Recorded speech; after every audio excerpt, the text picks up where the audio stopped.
नमस्कार सर, आप जैसे देख रहे हैं ये तमोरिया स्टेशन का दृश्य है। आखिर कब इस क्षेत्र के आदमी को ट्रेन का सुख सुविधा मिलेगा, ये हमको समझ में नहीं आ रहा है। आखिर डेट पे डेट बढ़ाया जा रहा है, लेकिन कब होगा ट्रेन परिचालन शुरू?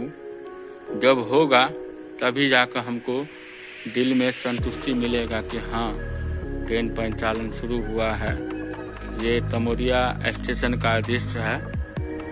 सब कुछ तैयार है, लाइटिंग भी तैयार है, सब कुछ ओके है, फिर भी लेकिन ट्रेन परिचालन शुरू नहीं अभी तक हुआ है। देख सकते हैं ये लाइट का सिग्नल जल रहा है, चारों बत्ती जल रहा है, फिर भी अभी तक शुरू नहीं हुआ है।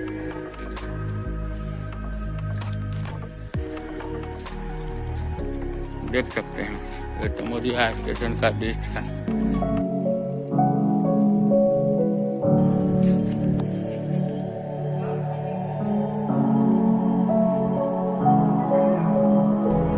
अगर ट्रेन चलता तो यहाँ पे जरूर कुछ न कुछ 10 आदमी 15 आदमी यहाँ पे नजर आता, लेकिन यहाँ पे पूरा सन्नाटा है। देख सकते हैं